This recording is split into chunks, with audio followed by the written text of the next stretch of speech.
Congress party అధినాయకత్వం ఇచ్చిన పిలుపులో భాగంగా హమ్ బదలేంగే కార్యక్రమాన్ని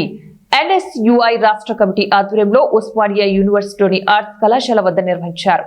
ఎన్ఎస్యుఐ రాష్ట్ర అధ్యక్షుడు వెంకటస్వామి మాట్లాడుతూ హమ్ బదలేంగే కార్యక్రమాన్ని దేశంలో ఉన్న 200 మందికి పైగా యూనివర్సిటీల్లో తీసుకెళ్లాలని పిలుపునిచ్చారు. ప్రధానంగా విద్యార్థులు ఎదుర్కొంటున్న సమస్యలను పరిష్కరించే దిశగా ప్రతి సమస్యను విద్యార్థులు దృష్టికి తీసుకువెళ్లే విధంగా పోరాడుతున్నామని తెలిపారు. పైగా ఉన్న యూనివర్సిటీలో తీసుకుపోవాలని చెప్పి ఆ క్యాంపెయినింగ్ లో ఒక 7 అంశాలను మాకేదైతే రాహుల్ గాంధీ గారు సూచించారో ఈ దేశంలో ప్రతి విద్యార్థి ఏదైతే సమస్యలను ఎదుర్కొంటారో దాంట్లో నుంచి ఒక 7 అంశాలను తీసుకుని దాని మీద కొట్లాడే దాని మీద ప్రతి క్యాంపెయినింగ్ చేసి దాన్ని అవేర్ చేసి ప్రతి విద్యార్థికి చేర్చి ఆ విద్యార్థి నుంచి గవర్నమెంట్ కి చేర్చి ఆ అంశాలని దానికి సొల్యూషన్లు తీసుకొచ్చే విధంగా మేము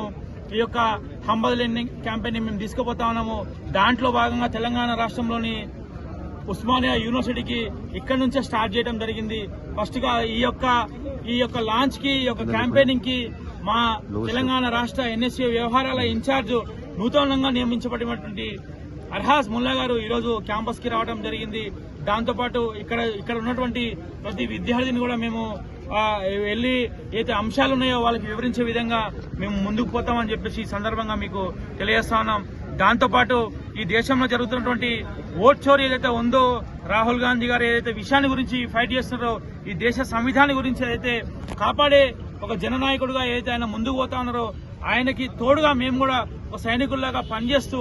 రాబోయే రోజుల్లో ఆ ఓట్ చోరీ గురించి ఏఐసిసి కానీ టీపీసీసీ కానీ ఏ పిలుపుని తీసుకున్నా కానీ ఒక పిల్లర్ గా ఉన్నటువంటి మేము ఎన్ఎస్ఏమి ప్రతి విద్యార్థికి యొక్క ఓట్ చోరీ అంశాన్ని వివరించి ముందుకెళ్తామని చెప్పేసి ఈ దేశంలో జరుగుతున్నటువంటి అక్రమాల గురించి